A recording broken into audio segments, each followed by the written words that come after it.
আসসালামু আলাইকুম। শিক্ষা একাডেমিতে তোমাদের সবাইকে স্বাগতম। এই ভিডিওতে আমি তোমাদেরকে ষষ্ঠ শ্রেণীর বার্ষিক পরীক্ষার ইংরেজি প্রশ্নটি কেমন হতে পারে তা তোমাদেরকে দেখিয়ে দিব। চলো তাহলে আমরা প্রশ্নটিকে দেখে নিই। তোমরা দেখতে পাচ্ছ এখানে যে প্রশ্নটি আছে এই প্রশ্নটি হচ্ছে অ্যানুয়াল এক্সামিনেশন 2025 এর, আর ক্লাস হচ্ছে ক্লাস 6 এর, আর এই বিষয়টি হচ্ছে ইংলিশ ফার্স্ট পেপার। তোমাদেরকে এই বিষয়টির জন্য সময় দেওয়া হবে 3 ঘন্টা, আর ফুল মার্কস হচ্ছে 100। তোমাদেরকে প্রথমে রিডিং পার্টে 70 নাম্বার দেওয়া হবে। চলো আমরা রিডিং পার্টের এই 70 নাম্বারে কী কী আছে তা দেখে নিই। তোমাদেরকে প্রথমে যেই প্যাসেজটি দেওয়া হয়েছে এই প্যাসেজটি হচ্ছে একটি সিন প্যাসেজ। তোমাদের বই থেকে এই প্যাসেজটি দেওয়া হয়েছে তাজমহল সম্পর্কিত। এই প্যাসেজটির লেসন হচ্ছে 21। তোমাদের বইয়ের মধ্যে লেসন 21-এ এই প্যাসেজটিকে পেয়ে যাবে। সেখান থেকে তোমরা ভালোভাবে এই প্যাসেজের বাংলা অনুবাদ দেখে নিবে। তোমাদেরকে এই প্যাসেজ সম্পর্কে বলা হয়েছে read the following text and answer question 1 and 2। এই প্যাসেজ থেকে ভালোভাবে দেখে 1 এবং 2 এর যে প্রশ্নগুলো আছে এই প্রশ্নগুলোর আনসার করতে হবে। চলো তাহলে আমরা দেখে নিই তোমাদেরকে 1 নম্বরে এখানে কী দেওয়া হয়েছে। আমরা দেখতে পাচ্ছি 1 নম্বরে তোমাদেরকে এখানে এমসিকিউ দেওয়া হয়েছে। এই এমসিকিউগুলো তোমাদের উত্তর করতে হবে। তোমরা যদি এই এমসিকিউর উত্তর লিখতে পারো তাহলে তোমাদেরকে 7 নাম্বার দেওয়া হবে। আমরা এখানে দেখতে পাচ্ছি 7টি এমসিকিউ দেওয়া হয়েছে। এই এমসিকিউগুলোর উত্তর করতে হবে। আমি তোমাদেরকে এই এমসিকিউর উত্তরগুলো কি হতে পারে তা তোমাদেরকে এই ভিডিওর শেষে দেখিয়ে দিব। তোমরা শেষ পর্যন্ত ভিডিওটিকে দেখে নিতে পারো। এরপর 2 নঙে দেওয়া হয়েছে প্রশ্ন, বলা হচ্ছে read the above text again and answer the following question.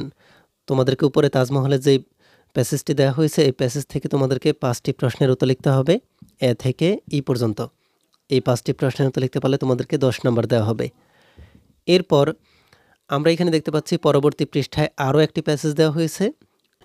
এই প্যাসেজের মাধ্যমে তোমাদেরকে 3 নম্বর আর 4 নম্বরে থাকা প্রশ্নগুলোর উত্তর লিখতে হবে। আমরা দেখতে পাচ্ছি এই 3 নম্বরে যেই প্রশ্নটি দেওয়া হয়েছে এই প্রশ্নে বলা হচ্ছে fill in the each gap with a suitable word based on the information of the text. তাহলে এই টেক্সটটি থেকে তোমাদেরকে এখানে যে শূন্যস্থানগুলো দেওয়া হয়েছে এই শূন্যস্থানগুলোর আনসার লিখতে হবে। তোমরা যদি এই আনসার লিখতে পারো তাহলে তোমাদেরকে 5 নাম্বার দেওয়া হবে। এরপর 4 নম্বরে তোমাদেরকে এখানে বলা হচ্ছে read the passage again and then write the antonym or synonym of the words as direct below. এখানে তোমাদেরকে অ্যান্টোনেম এবং সিনোনিম দেওয়া হয়েছে। এই ওয়ার্ডগুলোর অ্যান্টোনেম এবং সিনোনিম তোমাদেরকে লিখতে হবে। তোমরা লিখতে পারলে তোমাদেরকে 5 নাম্বার দেওয়া হবে। আমি তোমাদেরকে প্রত্যেকটা নঙেরই উত্তর আমি তোমাদেরকে এই ভিডিওর শেষে দিয়ে দিব। সে পর্যন্ত তোমরা ধৈর্য ধরে অপেক্ষা করতে থাকো আর ভিডিওটিকে দেখতে থাকো। এরপর তোমাদেরকে এখানে বলা হচ্ছে read the following text carefully and answer question 5, 6 and 7। তাহলে এখানে তোমাদেরকে এই প্যাসেজটি হচ্ছে জীবনানন্দ দাশ সম্পর্কে। এই প্যাসেজ থেকে তোমাদেরকে 5 নাম্বার, 6 নাম্বার, 7 নাম্বারের উত্তর লিখতে হবে। আমরা এখানে 5 নাম্বারে দেখতে পাচ্ছি আমাদেরকে এই আনসিন প্যাসেজ থেকে একটি বক্সের মতো করে দেওয়া হয়েছে। এই বক্সের মধ্যে এখানে আমরা দেখতে পাচ্ছি শূন্যস্থান দেওয়া আছে। এই শূন্যস্থানগুলোতে কি বসবে তা আমাদেরকে এই প্যাসেজ থেকে খুঁজে বের করে লিখতে হবে। 6 নম্বরে আমাদেরকে বলা হচ্ছে ট্রু অর ফলস। এখানে যে সেন্টেন্সগুলো দেওয়া হয়েছে এগুলো হচ্ছে ট্রু অর ফলস। আমাদেরকে এই ট্রু ফলসের আনসার লিখতে হবে। আনসার লিখতে পারলে আমাদেরকে 5 নাম্বার দেওয়া হবে। এরপর 7 নাম্বার আমাদেরকে এই আনসেন প্যাসেজ থেকে সামারি লিখতে হবে। তোমরা যদি এই সামারি লিখতে পারো তাহলে তোমাদেরকে 10 নাম্বার দেওয়া হবে। এরপর আমাদেরকে 8 নাম্বারে কোনো প্যাসেজ দেয়নি, শুধুমাত্র এখানে একটা এ কলাম আর বি কলাম দেওয়া হয়েছে। এই এ কলাম আর বি কলামকে আমাদেরকে ম্যাচ করাতে হবে। এখানে এ কলাম আর বি কলাম যদি আমরা একসাথে করতে পারি, কমপ্লিট করতে পারি, তাহলে আমাদেরকে 5 নাম্বার দেওয়া হবে। এরপর আমাদেরকে 9 নম্বরে এখানে বলা হচ্ছে parts of the story in correct order to rewrite the whole story. আমাদেরকে এখানে একটি স্টোরি দেওয়া হয়েছে। এই স্টোরিটি আমাদেরকে সাজিয়ে লিখতে বলা হয়েছে। তাহলে এই 9 নম্বরের স্টোরিটিকে যদি আমরা সাজিয়ে লিখতে পারি তাহলে আমাদেরকে 8 নাম্বার দেওয়া হবে। এরপর 10 নম্বরে আমাদেরকে বলা হচ্ছে write the answer of the following question from the poems you have read in your text book. আমাদের টেক্সট বই থেকে কবিতার প্রশ্ন দেওয়া হয়েছে। এই প্রশ্নগুলোর আনসার লিখতে হবে। আর যদি তোমরা আনসার লিখতে পারো তাহলে তোমাদেরকে 10 নম্বর দেওয়া হবে। আমি তোমাদেরকে এখানে প্রত্যেকটি প্রশ্নের উত্তর লিখে দেব। এরপর 11 নম্বরের জন্য আর 12 নম্বরের জন্য তোমাদেরকে এখানে বলা হচ্ছে পার্ট বি রাইটিং পার্ট। এই রাইটিং পার্টের জন্য তোমাদেরকে 30 নম্বর দেওয়া হবে। আমরা এখানে দেখে নিই রাইটিং পার্টে আমাদেরকে প্রথমে কি দেওয়া হয়েছে। আমরা দেখতে পাচ্ছি 11 নম্বরে আমাদেরকে বলা হচ্ছে read the opening of a story below and complete it in 10 sentence. এখানে আমাদেরকে একটা স্টোরি দেওয়া হয়েছে আর এই স্টোরির প্রথম 2 লাইন লিখে দেওয়া হয়েছে। এই 2 লাইন দেখে আমাদেরকে বুঝতে হবে এটা কোন স্টোরি, আর এর মাধ্যমে আমাদেরকে আরও 10টি সেন্টেন্স দিয়ে এই স্টোরিটিকে কমপ্লিট করতে হবে। আমরা দেখতে পাচ্ছি এখানে বলা হচ্ছে এ ফার্মার হ্যাড 3 সন্স। এই সম্পর্কিত একটা স্টোরি দেওয়া হয়েছে। এই স্টোরিটি লিখতে পারলে তোমাদেরকে 10 নম্বর দেওয়া হবে।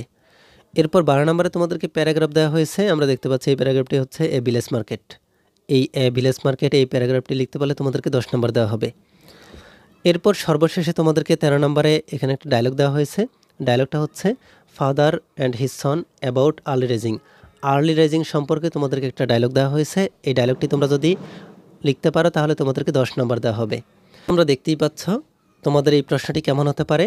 এই প্রশ্নের মাধ্যমে তোমাদের পরীক্ষার জন্য তোমরা ভালোভাবে প্রস্তুতি নিতে পারো। আমি তোমাদেরকে এখন এই প্রশ্নের উত্তরগুলো দেখিয়ে দিচ্ছি। চলো তাহলে আমরা উত্তরগুলো দেখে নিই।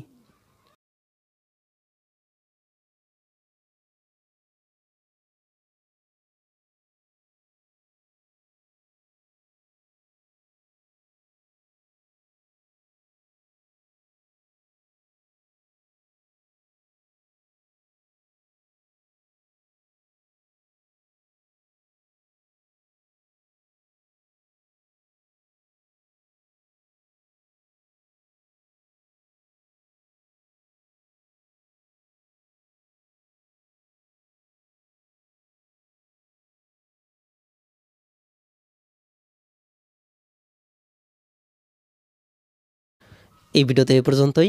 পরবর্তী ভিডিওতে আমি তোমাদেরকে আরও যে প্রশ্নগুলো কেমন হতে পারে তা তোমাদেরকে দেখিয়ে দিব।